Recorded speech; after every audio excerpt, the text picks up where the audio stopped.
There are no traffic lights inside a U.S. aircraft carrier, no street signs, no GPS. But every single day, over 5,000 sailors move through a steel maze that has more than 4,500 separate rooms, spans over 20 floors, and stretches more than 1,000 feet from one end to the other. They do it in the dark. They do it at a dead run. They do it in smoke, in flooding, in total blackout conditions. And they almost never get it wrong. This is not luck. This is not instinct. This is one of the most carefully engineered human movement systems ever put inside a warship. And most people have never heard of it. About 180 feet apart, really close, in order to control our fore and aft movement. A U.S. aircraft carrier is the most complex machine ever built by human hands. Most people know about the jets. Most people know about the nuclear reactors. Most people know about the flight deck. But deep inside the ship, below the flight deck, below the hangar bay, in hundreds of narrow steel corridors, and on dozens of steep metal ladders, there's an entire hidden system that controls how 5,000 people move through a floating steel city every single hour of every single day. Today, we're going to go inside that system. We're going to break down how sailors navigate, how traffic is controlled, how emergencies are managed, and how the Navy built a city underground with no roads, no cars, and no intersections, and made it work. If you find this kind of behind-the-scenes military engineering as fascinating as we do, drop a comment below and let us know. Your support keeps this channel going. The size of the problem. Before we get into how the system works, you have to understand the sheer size of the challenge.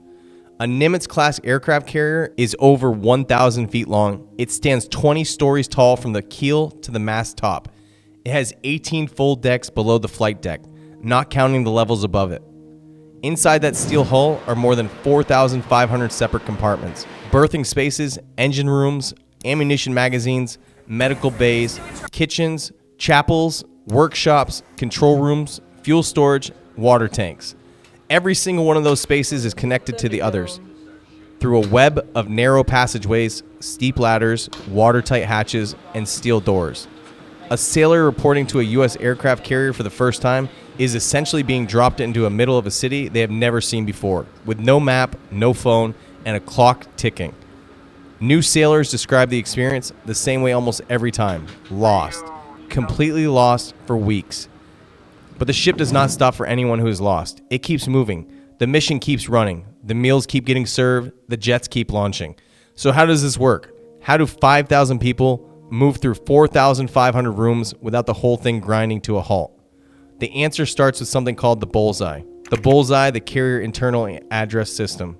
Every single compartment on the U.S. Navy warship has a unique identification code, stamped on a yellow plate above the door. Sailors call it the Bullseye. It looks like a string of numbers and letters, something like the 4-95-3-M.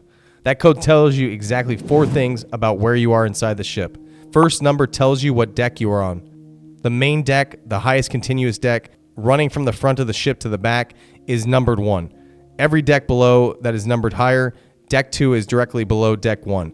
Deck 3 is below that, and so on down toward the keel.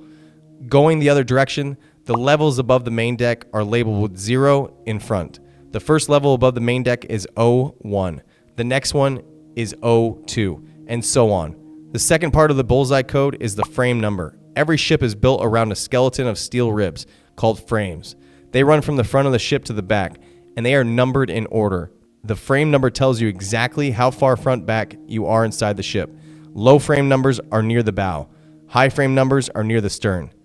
The third part of the code tells you which side of the ship you are on and how far from the center. The ship has an imaginary line running straight down its middle, from bow to stern. That line is called the center line.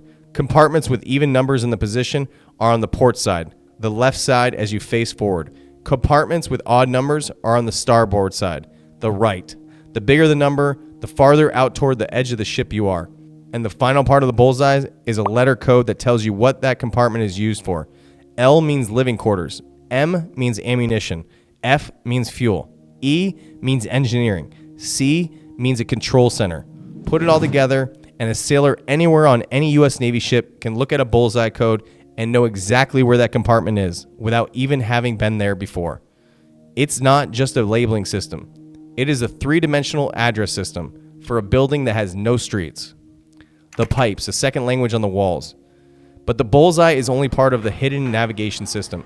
Everywhere a sailor walks inside a carrier, on the overhead, which is what the sailor calls the ceiling, along the bulkheads, which are the walls, there are pipes. Hundreds of them, running in every direction, and those pipes are color-coded. Every pipe carries something: water, fuel, air, steam, firefighting chemicals. Color and the label on that pipe tells a trained sailor exactly what is running through it. Purple pipes can carry jet fuel.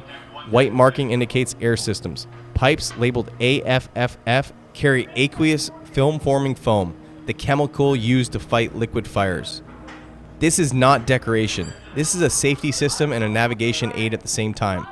A sailor walking through an unfamiliar part of the ship can look at the pipes above them and know immediately what kind of space they're in. Fuel lines everywhere. You are near aviation fuel storage. Steam lines and heavy machinery pipes, you are close to an engineering space. The walls, the ceiling, and the doors are all speaking to the sailor who knows how to read them. And newcomers learn to read the language fast because the ship does not wait. The ladders and passageways, the road of the ship. Now let us talk about how sailors actually move through this maze. On a ship, there are no staircases. There are ladders. And when we say ladders, we do not mean the kind you lean against a wall. We mean nearly vertical sets of steel steps with step angles and narrow handrails. On a carrier with 18 decks below the flight deck, a sailor might have to climb or descend 6 or 7 of these ladders just to get from sleeping quarters to their workstation. Every day, multiple times a day. The passageways between compartments are narrow. 2 people can pass each other, but just barely. And every few feet, there is an oval-shaped opening in the bulkhead with a raised steel ledge at the bottom. Sailors call these knee knockers. And that name tells you everything you need to know about what happens when you are moving fast and you are not paying attention. That steel ledge is exactly at knee height. Miss your step and you're going down hard. New sailors get bruises on their shins for the first weeks aboard. Veterans step over them without thinking twice. Eyes forward, full speed. But the passageways and the ladders are not random. They follow rules. On the starboard side of the ship, the right side as you face forward, traffic flows upward and forward. On the port side, the left side, traffic flows downward and aft, which means towards the back of the ship. This is not a suggestion. It is the same kind of rule as driving on the right side of a road. You do not go against the flow, not because someone will give you a ticket, but because on a ship in a combat emergency, going the wrong direction in a passageway with hundreds of sailors moving fast can get people killed. The system exists for one reason: speed and survival. General quarters when the whole system goes into overdrive. When a U.S. aircraft carrier goes to general quarters, which means battle stations, over the 1MC announcement system, the entire ship hears the same word at the same time. General quarters, general quarters. All hands, man your battle stations. Forward and up to starboard, down and aft to port. Those last 2 lines are not decoration. They are traffic control instructions for the entire ship at the exact moment it matters most. Forward and up to starboard, down and aft to port. Every sailor on that ship knows which way they are going, which side of the ship to use before they take a single step. 5,000 people moving at the same time through 4,500 compartments and miles of narrow steel passageways without jamming, without blocking each other, without chaos. Think about what that means. A carrier can go from normal operations to full combat readiness in under 3 minutes. 3 minutes. That is 5,000 people finding their battle stations somewhere inside a 1,000-foot steel building with 20 floors in under 180 seconds. That does not happen by accident. Every sailor drills that route dozens of times before a deployment. They run it in the dark. They run it with smoke and passageways. They run it half asleep. They run it until their feet know the way before their brain even wakes up. Condition 0, when the ship locks down. General quarters also activates what the Navy calls Condition Zebra. This is where the ship internal movement system goes into complete lockdown. Every watertight door across the entire carrier is sealed shut. Every hatch, every access point, every compartment boundary that can be closed is closed. The ship is divided into hundreds of sealed sections. If one section floods, the water cannot spread. If fire breaks out in one compartment, it can move freely through the passageways. No sailor can open a Condition Zebra door without authorization from an officer. Every opening is logged. Every closing is logged. The reason is stark. A carrier hit by a torpedo or a missile can lose entire sections of the hull. If those sections are sealed, the ship survives. If they are not, the ship goes down. The watertight doors in the conditioned zebra system are not just about movement. They are the reason a damaged carrier can continue to fight. The movement system and the survival systems are the same system. The Ford-class improvement, wider roads for a faster city. When the Navy designed the Gerald R. Ford, the newest and most advanced carrier in the fleet, one of the things they changed was the passageway system. On older Nimitz-class carriers, passageways are narrow. During drills, sailors rushing to these general quarter stations would bunch up at the entrance to repair lockers, where fighter fighting gear is stored. Sailors dressing out in their firefighter equipment would block the passageway as others rushed past. Engineers call these spots bottlenecks. And on a warship racing to respond to an emergency, a bottleneck can cost lives. The Ford was built with wider passageway. The repair lockers were given entrance and exit doors on opposite sides, so sailors flowing in one direction never collide with sailors flowing out. One sailor who was among the first crew to board the Ford described the new passageways this way. He said he had never seen a passageway that wide. On his previous ship, 12 sailors would be fighting each other just trying to get their firefighting gear on. On the Ford, there was enough room to dress, have someone inspect you, and still leave a lane for others to pass through. That is not a small upgrade. On a ship where seconds matter and the difference between an open passageway and a blocked one can be the difference between saving the ship or losing it, wider passageways are a combat advantage. The human side. What new sailors actually experience. Now let us bring this down to ground level, because behind all the engineering and the codes and the systems are real men and women living inside this machine. Most enlisted sailors share a sleeping compartment with about 60 other people. 3 bunks stacked on top of each other, each one just wide enough to lie flat. A small storage locker underneath. That is your home for 7 to 9 months. Sailors who work below deck may go weeks without ever seeing natural daylight. The ship has no windows below the upper level. The lighting is artificial, always on, and runs 24 hours a day. There are sailors coming off the midnight watch, passing sailors heading to the morning chow in the same narrow passageways at 4 in the morning. 20,000 meals are served every single day on a Nimitz-class carrier. The galley runs around the clock in shifts. But here is what makes the human side of the story remarkable. Within a few weeks, almost every sailor finds their legs. The knee knockers stop drawing blood.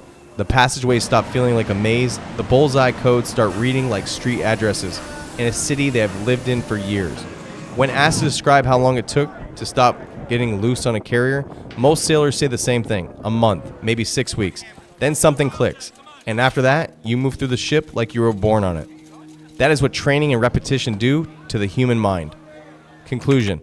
A U.S. aircraft carrier is not just a platform for fighter jets. It is not just a nuclear-powered warship. It is a city, a moving, breathing, working city, with its own address system, its own traffic laws, its own emergency protocols, and its own 5,000 residents who know every inch of it by memory. The Bullseye codes on every door, the color-coded pipes on every overhead, the passageway traffic rules, the general quarters calls, the conditioned zebra lockdown, the wider corridors on the Ford. None of it is accidental. All of it was designed by engineers, sailors, and commanders who understood that the inside of a carrier is just as much a battlefield as the ocean around it. The next time you see a carrier at sea and think about the jets and the reactors and the weapons on deck, remember what is happening inside that steel hull. 5,000 Americans navigating a floating city with no GPS, no traffic lights, and no margin for error. Doing it every single day. Doing it for you. If this gave you a new appreciation for the men and women who serve aboard America's carriers, hit that like button and subscribe so you never miss another story like this one.